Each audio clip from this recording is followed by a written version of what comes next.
by some strange possibility, if you don't make the runoff, because I think you'll be in it, if you don't make the runoff, do you intend to endorse a candidate?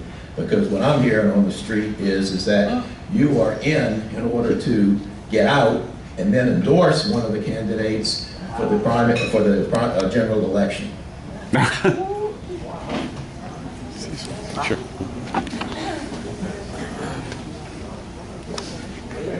Number one, I addressed this with a post from Robert over there. That is not the first time I've heard that. I've got an American flag tattooed on my right arm. I believe in this country, I believe in our government, I believe in this state. You have somebody here with, I'm sorry, a fire lit somewhere. I'm rather offended that people don't think a 30-year-old can do this. It's kind of what we're taught to do, to grow up, to be productive members of society and get out there and vote. Why the hell would I drop out? Hello, neighbor, and welcome once again to another edition of Sound Off Louisiana. We have just concluded a mayoral debate where you may remember Mr. Nathaniel Hearn, who is once again our guest, had to confront the issue of whether or not he was a plant for Sharon Weston Broome on our last feature. Today he got literally a lot more direct hit between the foreheads, between the eyes with a 2x4 in being asked, and we'll show you that video, if there was a plan on his part to make the runoff and then drop out. And he had a very unique response to that. He said, why the hell would I drop out? And also said that he was offended by the very notion that he would. But I'll let him elaborate on that. But let me just ask you, there was a lot of talk about Sid Edwards in this debate. You led that beginning and opening arguments, and I want to come just join you for just a second. Sure. I won't be here. I won't mess up the photo too bad, but this is, let me turn it around so I can see, make sure that y'all apologize for me. I'm not an expert cameraman, but this material is still going out. I got mine, I don't know, 10, 12, 15 days ago, give or take.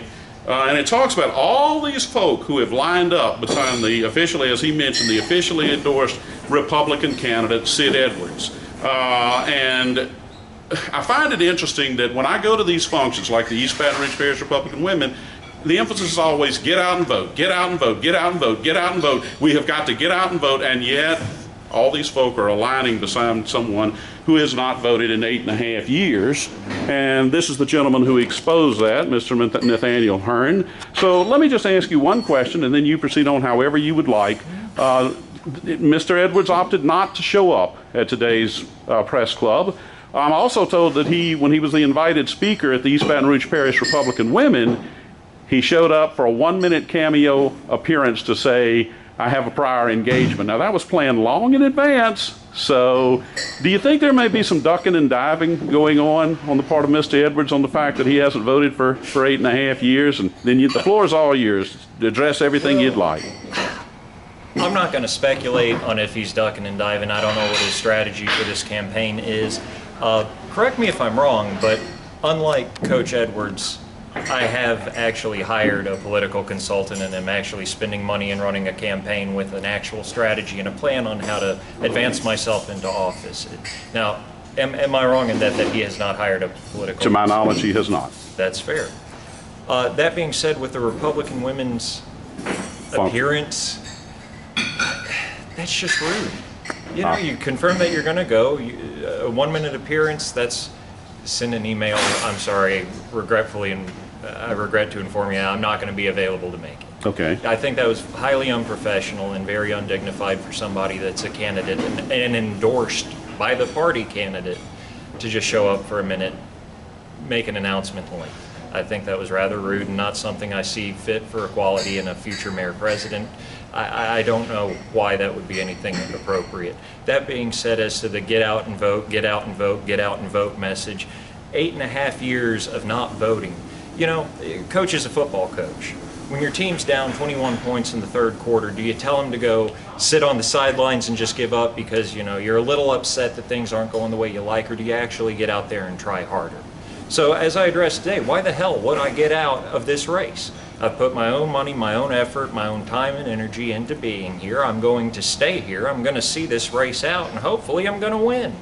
Very good. Well, you mentioned him being a football coach, and he's got a lot of name recognition because of that fact. He's very popular and has been very successful as a football coach. But if today's press club were a football game, would you consider his action to be basically a forfeiture? 100%. He didn't show up.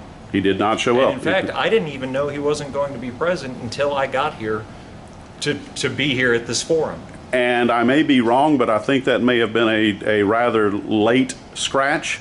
Because if I remember correctly, the email that went out promoting this about 7 or 8 days ago did have him. Yes. And yet the one that went out literally yesterday, Sunday, said that he had declined. So I can only assume from that perhaps he thought the grease. My father used to have a saying, the grease is getting a little too hot in the kitchen. And perhaps he felt that it was going to be a little bit too hostile of an environment. I mean, you can't just decline to play when you find out the game is on the visitors' field. Is that correct? I mean, you're going to go into exactly. If that's the case, then the way people are talking about it now, this whole game's stacked against me, and I'm not giving up. Very good. And just to let everybody know, there was a forum last week. You were not invited because they said you didn't have the results, and that was based on a poll taken in August of last year, before you even revealed the fact that Mr. Edwards had failed to vote in 8.5 years. And one of your Republican opponents here today said he sees you in the runoff. Yes.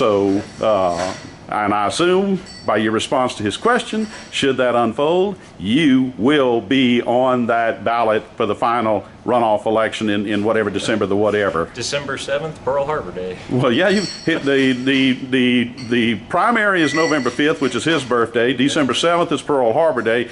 I don't believe this guy ever misses a date, because he has a way to remember them all. So, A degree in history will help you with that. well, there you go. Well, I want to thank you for joining us once again. Thank you for not declining the invitation of the press club. And if you'd like to make some final commentary, feel free. The floor is yours. Well, Mr. Burns, thank you again for your time, and I would like to thank the press club for actually inviting me here, letting me speak. I thank the candidates that were here to participate.